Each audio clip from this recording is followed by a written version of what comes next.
Hello students, कैसे हो आप सब? Hope you guys are doing great. So students, इस वीडियो में अपन लेंगे section 22 that is abatement of duty on damaged और डिटीरियोरेटेड गुड्स। एकदम सिंपल स्टूडेंट्स, बहुत अच्छे से पूरा सेक्शन 22 कवर करते हैं। ठीक है, चलो शुरू करते हैं। देखो, सबसे पहले जो वर्ड आ रहा है इज अबेटमेंट। एवरीवन, क्या आ रहा है word abatement? Sir, what is abatement? ठीक है, अबेटमेंट क्या होता है? देखो, अबेटमेंट का मतलब है reduction in duty payable. Everyone with me, abatement क्या होता है सर?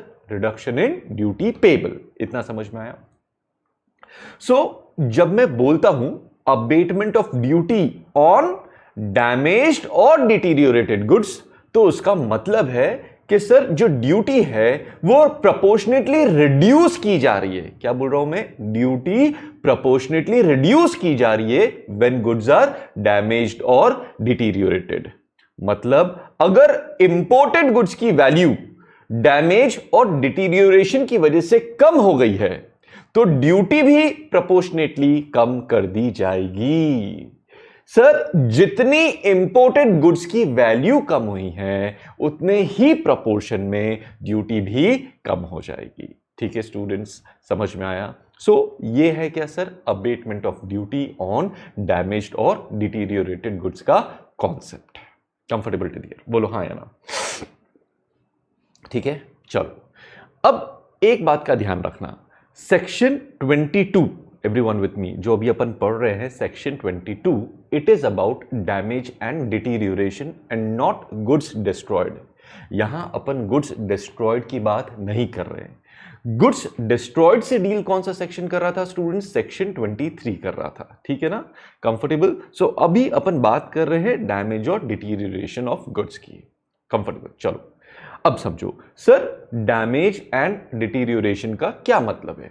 देखो, डैमेज का मतलब होता है physical damage to the goods, जिसकी वजह से जो गुड्स है वो फिट फॉर यूज नहीं रहते for intended purpose, that is damage. Simple. And deterioration का मतलब होता है reduction in quality of goods. Sir, किसकी वजह से? Due to natural causes. For example, sir आपने एप्पल्स इंपोर्ट करी, अब बिकॉज ऑफ हीट वो एप्पल्स सॉगी हो गई। यहां अपन कह सकते हैं कि एप्पल की क्वालिटी डिटीरियोरेट हो गई। ठीक है, ध्यान रखना स्टूडेंट्स, यहां पे अपन सिर्फ और सिर्फ डैमेज एंड डिटीरियोरेशन की बात कर रहे हैं और गुड्स डिस्ट्रॉयड की बात नहीं कर रहे। कंफर्टेबल?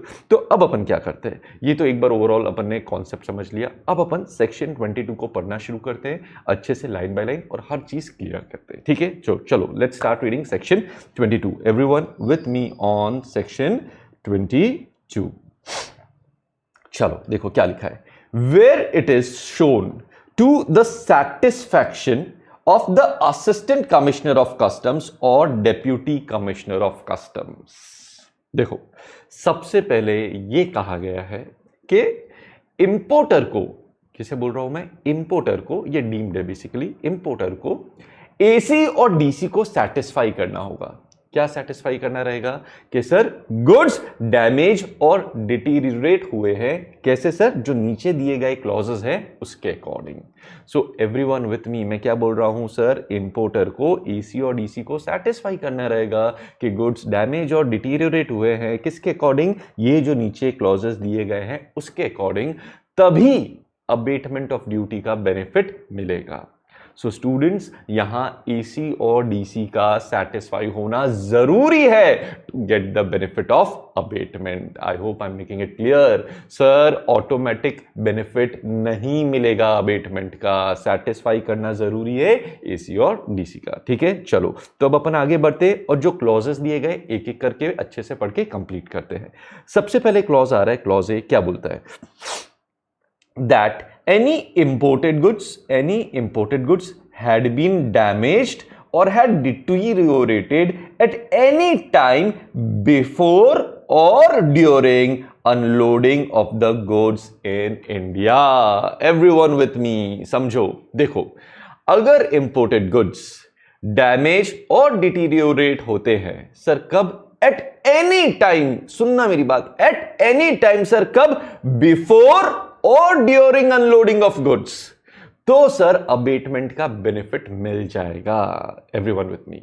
अब sir before and during unloading of goods का क्या मतलब है? एकदम सिंपल मीनिंग है स्टूडेंट्स। देखो, अगर गुड्स बेसिकली इंपोर्टेड गुड्स, ठीक है, अगर इंपोर्टेड गुड्स डैमेज या डिटीरियोरेट हुए हैं वेसल से उतरने से पहले, वर्ड क्या बोल रहा हूं मैं, वेसल से उतरने से पहले, यानी बेसिकली मैं वोएज की बात कर रहा हूं, वोएज के दौरान, राइट, वो जर्नी है उसके दौरान, या उतरते वक्त, दैट इज अनलोडिंग के टाइम, तो उस केस में सर अबेटमेंट का बेनिफिट मिल जाएगा, but it is again subject to what, satisfaction of AC और डीसी। ठीक है, so that's your point A, और you can say clause A, comfortable till here. बढ़ू आगे, ठीक है।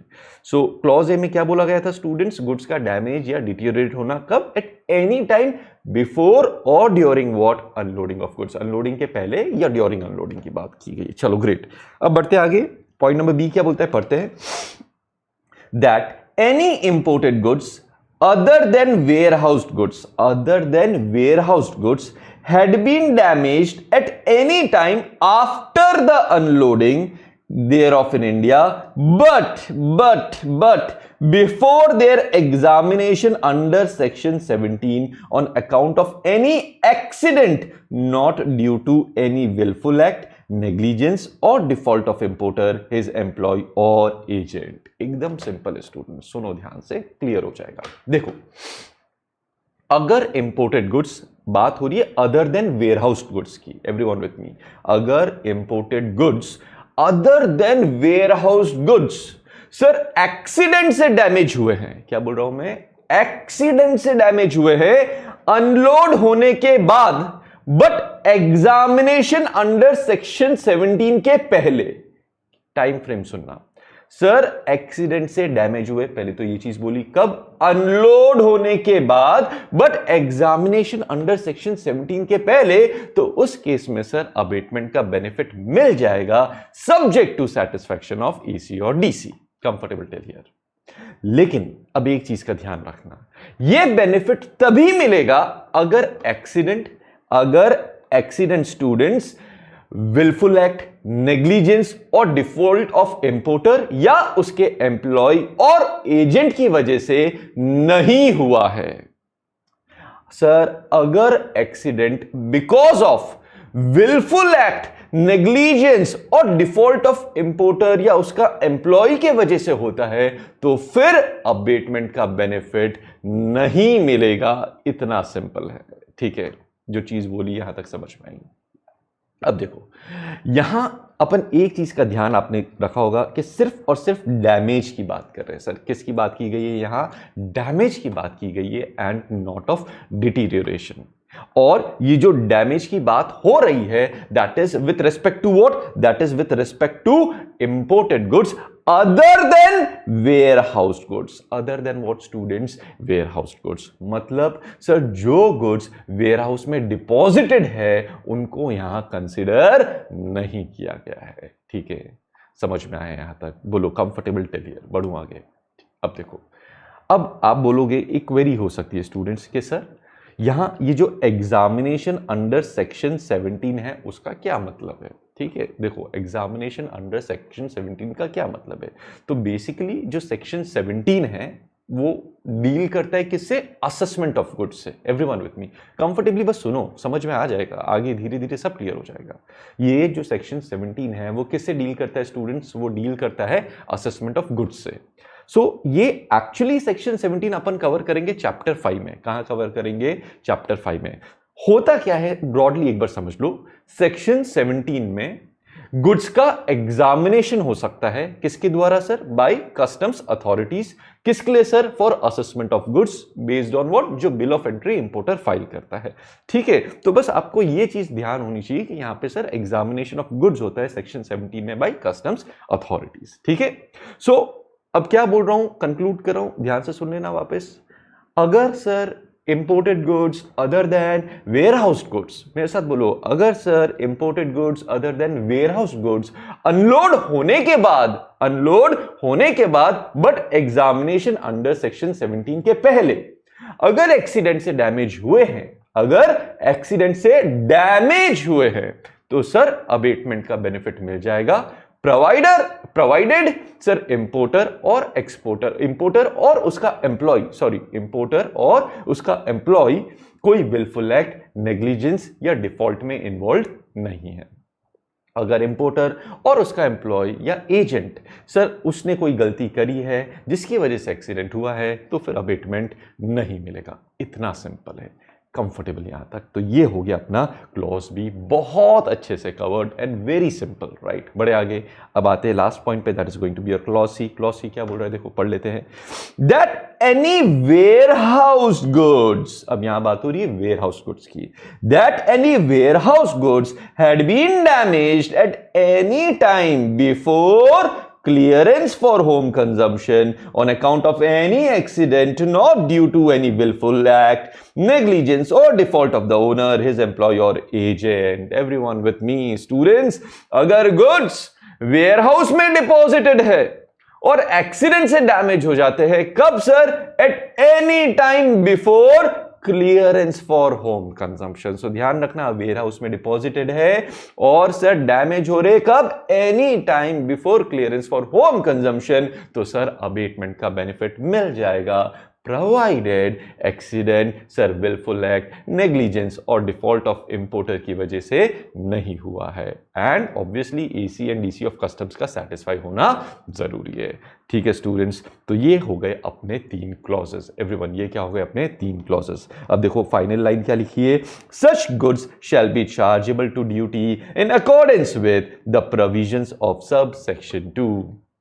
सो ये जो ऊपर दिए गए केसेस हैं उसमें ड्यूटी चार्ज की जाएगी सर किसके हिसाब से? As per provisions of sub section 2। Everyone with me. अब सर सब सेक्शन 2 क्या है? सर सब सेक्शन 2 बात करता है किसकी? मैनर ऑफ कैलकुलेटिंग ड्यूटी की after abatement. Everyone with me, किसकी बात कर रहा है? Manner of calculating duty after abatement. ठीक है, तो पढ़ना शुरू करें। चलो सब आ जाओ मेरे साथ सेक्शन सब सेक्शन 2 पे। सब आ जाएंगे मेरे साथ किस पे?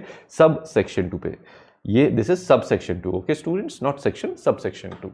देखो सिंपल है, एक बार मैं पढ़ लेता हूं फिर समझा देता हूं क्या है।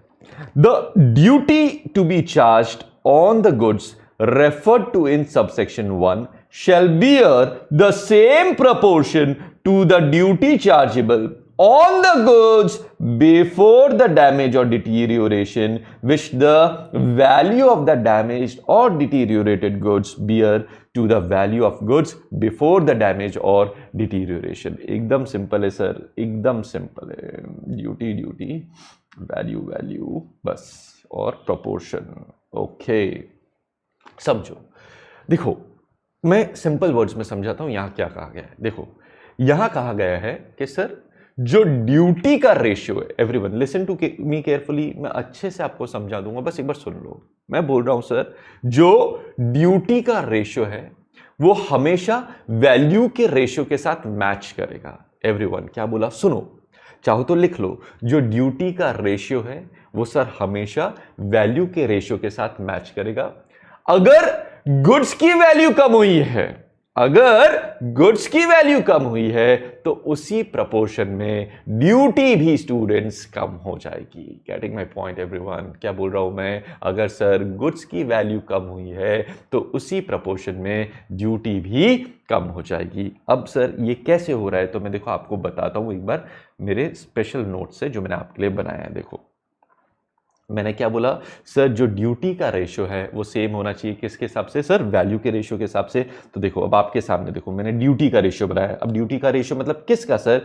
ड्यूटी किस पे? ऑन डैमेज और डिटीरियोरेटेड गुड्स, और duty on goods before damage और डिटीरियोरेशन। एवरीवन विथ मी, देखो मैं बता रहा हूं आपको पता चल रहा होगा, स्क्रीन पे अच्छे से देखना। मैं क्या बोल रहा हूं? रेशियो लिया मैंने किसका? ड्यूटी ऑन डैमेज और deterioration of goods and duty on goods before. So एक हो गया बिफोर, एक हो गया आफ्टर। दोनों ड्यूटी का रेशियो सेम होना चाहिए सर। किसके प्रपोर्शन में होना चाहिए? किसके प्रपोर्शन में होना चाहिए? वैल्यू के प्रपोर्शन में। Sir value of what? Value of damage goods और deteriorated goods and value of goods before damage और deterioration. Everyone with me students, सब मेरे साथ हो, बस इसको एब्जॉर्ब कर लो एक बार। जो चीज बताई उसको एब्जॉर्ब कर लो, फिर कुछ भी नहीं है।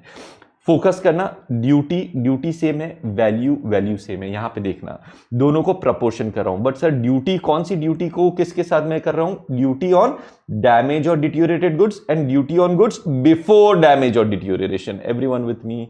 जो बोला यहां पे समझ में आया? देखो मैं हाईलाइट भी कर रहा हूं, जस्ट अ सेकेंड, राइट? ये हो गया यहां पे। फिर वापस से किसके इक्वल टू होना चाहिए? Value of what sir? Damage और deteriorated goods and value what sir? Before damage और डिटीरियोरेशन। मतलब आप देखोगे दोनों को अपन किस में रख रहे सर? प्रपोर्शन में रख रहे हैं। बोलो यहां तक समझ में आया? वापस से एक बार बस ये चीज समझ लो, क्योंकि इस पे बेस्ड एग्जाम में क्वेश्चन बनेगा स्टूडेंट्स, इसलिए I am taking time to make you explain. Sir proportion में रख रहा हूं क्या सर? ड्यूटी का रेशियो एंड वैल्यू का रेशियो। सर ड्यूटी का कौन सा रेशियो? ड्यूटी ऑन डैमेज और deteriorated goods upon duty on goods before damage और डिटीरियोरेशन। सर वैल्यू में क्या रेशियो रख रहे हैं? वैल्यू ऑफ डैमेज और deteriorated goods and value of goods before damage और डिटीरियोरेशन। मतलब सेम अपन को दोनों का प्रोपोर्शन मेंटेन करना है। तो अब बेसिकली होगा क्या? आपको फाइंड आउट क्या करना है सर? आपको फाइंड आउट करना है ड्यूटी ऑन डैमेज और डिटीरियोरेशन गुड्स। तो कुछ नहीं करो सर, क्रॉस मल्टीप्लाई कर दो और आपका ये फॉर्मूला बन गया। फॉर्मूला क्या बना?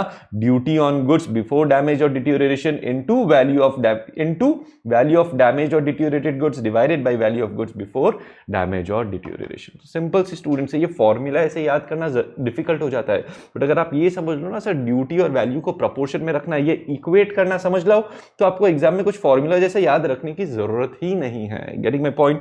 अब देखो एग्जाम्पल दिया है मैंने, आपको समझ में आएगा। समझो, एग्जाम्पल से समझो। मैंने क्या बोला है कि sir value of goods before damage और डिटीरियोरेशन कितनी है सर? दी गई है 1 करोड़। तो मैं देखो मैं यहां पे मेरे इक्वेशन में पुटअप करता हूं। क्या मैं बोल सकता हूं ये 1 करोड़ है सर? बिफोर डैमेज और डिटीरियोरेशन दिए 1 करोड़।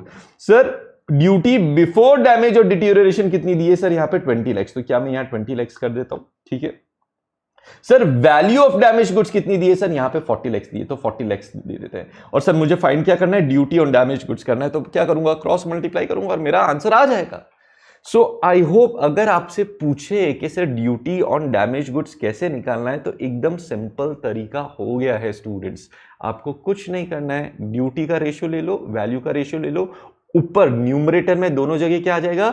जो डैमेज और डिटीरियोरेटेड गुड्स से रिलेटेड चीज आ जाएगी, चाहे वो ड्यूटी हो इस लेफ्ट साइड या राइट साइड में वैल्यू हो। और डिनोमिनेटर में क्या होगा सर? अगेन अपन ड्यूटी और वैल्यू लेंगे, लेकिन किससे रिलेटेड? बिफोर डैमेज और डिटीरियोरेशन से रिलेटेड। और क्लियर कर दिया मैंने, इससे ज्यादा तो क्या क्लियर करूं?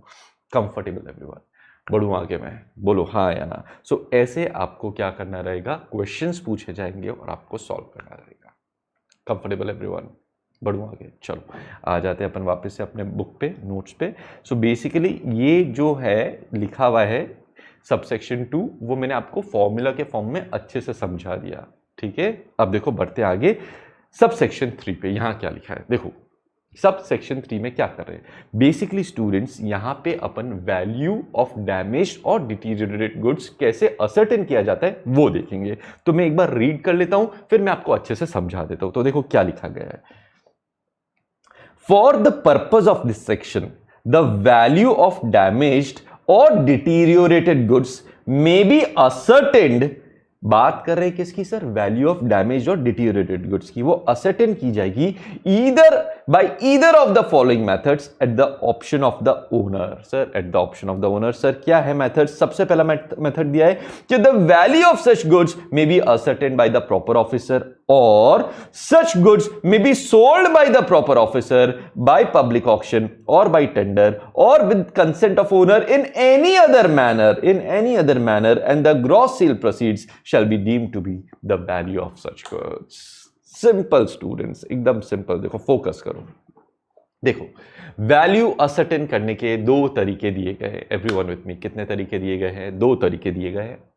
ओनर ऑफ गुड्स जो है, जो जनरली इंपोर्टर होता है, राइट, वो इन दोनों में से कोई भी एक मेथड चूज कर सकता है। कंफर्टेबल? सो 2 तरीके दिए गए, दोनों में से कोई भी एक मेथड ओनर चूज कर सकता है।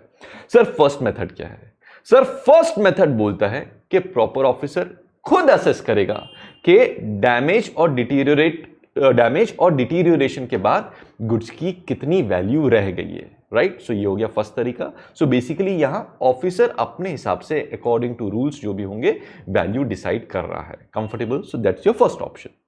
सेकेंड ऑप्शन क्या बोलता है? एकदम सिंपल है स्टूडेंट्स। देखो सेकेंड ऑप्शन बोलता है कि प्रॉपर ऑफिसर गुड्स को पब्लिक ऑक्शन और टेंडर के द्वारा, मैं क्या बोल रहा हूं सर, पब्लिक ऑक्शन और टेंडर के थ्रू बेचेगा और उससे जो ग्रॉस सेल प्रोसीड्स होगी उससे वैल्यू मान लिया जाएगा। ठीक है, ये तो हो गया एक तरीका। या फिर सर अगर ओनर एग्री करता है, देखो मैं क्या बोल रहा हूं, अगर स्टूडेंट्स ओनर एग्री करता है सर, तो कोई और तरीके से भी, everyone in any other manner बोल रहा हूं राइट, तो कोई और तरीके से भी उन गुड्स को बेचा जा सकता है एंड जो ग्रॉस सेल प्रोसीड्स होगी उसे वैल्यू माना जाएगा। Comfortable everyone? सो बेसिकली ये दो ऑप्शंस अवेलेबल है, दो मेथड्स अवेलेबल है एंड दोनों में से कोई भी मेथड ओनर चूज कर सकता है। Everyone I hope you are comfortable till here. So students इसके साथ अपन ने पूरा सेक्शन 22 यहां पे क्या किया, कवर किया। और ये सेक्शन 22 क्या है, abatement of duty on damage और deteriorated goods. Everyone with me? अब देखो ये जो सेक्शन है वो एग्जाम पॉइंट ऑफ व्यू से बहुत इंपॉर्टेंट है। क्यों सर? क्योंकि एक तो अकरेंस के हिसाब से आपका क्या जो अकरेंस है, टाइम ऑफ अकरेंस के हिसाब से एक तो आपका क्वेश्चन बन सकता है, केस बेस्ड क्वेश्चन बन सकता है। समझ में आ रहा है? दूसरा स्टूडेंट क्या बोल रहा हूं, कैलकुलेशन, मैनर ऑफ कैलकुलेटिंग जो ड्यूटी ऑफ अबेटमेंट है जो मैंने आपको सिखाया उस पर बेस्ड भी क्वेश्चन बन सकता है। मतलब यहाँ पे दो तरीके बनते हैं क्वेश्चन बनने के। सो ये एग्जाम पॉइंट ऑफ व्यू से section according to me is very very important, अच्छे से समझ में आना चाहिए। स्पेशली जो सबसेक्शन 2 मैंने आपको जो सिखाया ना वो आपको एकदम क्लियर हो जाना चाहिए, जहां पे मैंने बोला सर ड्यूटी का जो प्रपोर्शन है वो सेम होना चाहिए इन प्रपोर्शन टू वैल्यू। जितने प्रपोर्शन से वैल्यू कम हुई है सर उतने प्रपोर्शन से ड्यूटी कम होनी चाहिए। आई hope I am making it clear right? Okay, अब देखो इसके बाद एनालिसिस पोर्शन दिया गया है, एक बार देख लेते फटाफट एनालिसिस पोर्शन में क्या दिया गया है। एनालिसिस पोर्शन में अगेन बोला गया है sir cases where abatement is available. Sir कौन कौन से केसेस में अबेटमेंट अवेलेबल है? तो सबसे पहले गुड्स की बात की sir, any imported goods. Case 1 अपना याद करो, क्लॉज ए क्या था, एनी इंपोर्टेड गुड्स अगर डैमेज और डिटीरियोरेट होते हैं बिफोर और ड्यूरिंग अनलोडिंग। तो फर्स्ट में फोकस किस पे था, बिफोर और ड्यूरिंग अनलोडिंग, और यहां पे बोला गया डैमेज और डिटीरियोरेशन दोनों कवर किया गया है। ठीक है, और ये होना चाहिए up to the satisfaction of AC और डीसी। फिर सर सेकंड केस क्या था, any imported goods other than warehouse goods. फिर अपन ने पढ़ा था other than warehouse goods, वो सर डैमेज हुए, यहां डिटीरियोरेशन की बात नहीं हुई थी, डैमेज हुए by accident after unloading but before examination for assessment bye customs authorities under section 17। And sir फिर थर्ड क्या था, एनी वेयर हाउस गुड्स अगर वो डैमेज होते सर कैसे, by accident in warehouse before their actual clearance for home consumption, तो उस case में अगेन अबेटमेंट मिल रहा था। बट सर इन दोनों में point number sub clause B और सी में कंडीशन क्या थी कि सर जो एक्सीडेंट है वो not due to any wilful act, negligence और default of owner, importer and his employ और एजेंट की वजह से नहीं होना चाहिए। Are you getting my point? तो ये चीज पढ़ा दी थी। फिर मीनिंग ऑफ डैमेज दिया, मैंने बताया था फिजिकल डैमेज मतलब गुड्स है वो अब फिट फॉर यूज नहीं है। डिटीरियोरेशन का मतलब मैंने बता दिया था क्या होता है sir, reduction in quality of goods due to what, natural clauses. फिर amount of duty chargeable after abatement कैसे निकालते, तो मैंने आपको दोनों वहां पे बता दिए थे, रेशियो सेम होने चाहिए सर। किसके रेशियो सेम होने चाहिए, ड्यूटी और वैल्यू के, और उसके हिसाब से अपन ने ये फॉर्मूला बनाया था। और आप चाहो तो अब ये खुद एग्जाम्पल सॉल्व कर सकते हो स्टूडेंट्स, ये खुद एग्जाम्पल आप सॉल्व कर सकते हो, मुझे करवाने की जरूरत नहीं है। मैं आपको बस एक चीज बोल रहा हूं, ये चीज को आप नोट कर लो। ठीक है everyone, just take a moment, just a second guys. Okay, just यहाँ पे वीडियो को पॉज करो स्टूडेंट्स, और ये जो मैंने फॉर्मूला कैसे बनाया है ना उसको यहाँ पे आप नोट कर लो। Everyone just pause the video and note this formula. Logically समझोगे ना तो रटने की जरूरत नहीं पड़ेगी, और यही मैं चाहता हूं आप करो। Customs is very very scoring students. मैं अगेन बोल रहा हूं 20 मार्क्स में से 15 मार्क्स तो लाने बहुत ईजी है अगर आप मेरे साथ कॉन्सेप्चुअली पहले समझ रहे हो, मेरे रेगुलर लेक्चर से, मेरे रिवीजन वीडियो से इमीडिएटली रिवाइज कर रहे हो, और क्वेश्चन बैंक लेक्चर से प्रैक्टिस कर रहे हो स्टूडेंट्स। सो पॉज करो, इसको नोट कर लो, फिर अपन देखते हैं आगे। Right everyone? चलो स्टूडेंट्स, आई होप आप सबने पॉज करके ये चीज़ नोट कर लिए। अब देखो आ जाते हैं वापस से अपने नोट्स पे। आगे क्या लिखा गया है sir, point number 3 sir, value कैसे डिटरमाइन करेंगे डैमेज और डिटीरियोरेटेड गुड्स की। तो मैंने बताया ओनर के पास दो ऑप्शन है, दोनों में से कोई भी चूज कर सकता है। या तो वैल्यू असर्टेन कर ली जाएगी बाय प्रॉपर ऑफिसर, या फिर सर जो प्रॉपर ऑफिसर है वो सेल कर सकता है उन गुड्स को। कैसे सर, बाय पब्लिक ऑक्शन और टेंडर, या फिर सर अगर इंपोर्टर एग्री करता है तो किसी दूसरे मैनर में उसको सेल किया जा सकता है, और जो ग्रॉस सेल प्रोसीड्स होगी उनको अपन वैल्यू मान लेंगे ऑफ सच सच डैमेज्ड और डिटीरियोरेटेड गुड्स। तो स्टूडेंट्स, इसके साथ मैंने सेक्शन 22 एकदम थरली आपका कंप्लीट करा दिया है, कुछ नहीं बचा है इसमें। अब देखो, मैंने आप लोगों के लिए एक चार्ट भी बनाया है, that is time of occurrence का, जिसमें मैंने सबको यहाँ पे क्या कर लिया है सर, एक ही पेज में लेके आ गया हूँ। तो आप देखोगे टाइम ऑफ अकरेंस कंपैरिजन कर रहे हैं section 13 versus section 23 versus section 22। Section 13 क्या था सर, पिल्फरेज का था। सर सेक्शन 22 अभी पढ़ा किसका है, अबेटमेंट ऑफ ड्यूटी, किस पे, डैमेज और डिटीरियोरेटेड गुड्स का था। इन सेक्शन 23 में याद करो तो दो सब सेक्शन थे, एक बात कर रहा था किसकी सर, गुड्स लॉस्ट और डिस्ट्रॉयड की, और सेकंड बात कर रहा था किसकी sir, relinquishment of title to goods की।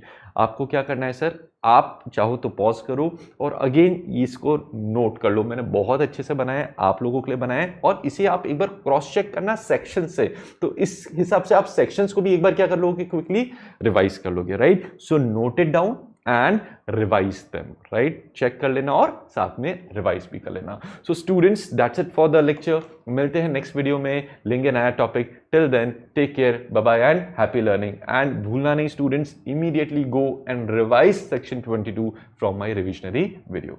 Take care, bye bye, happy learning.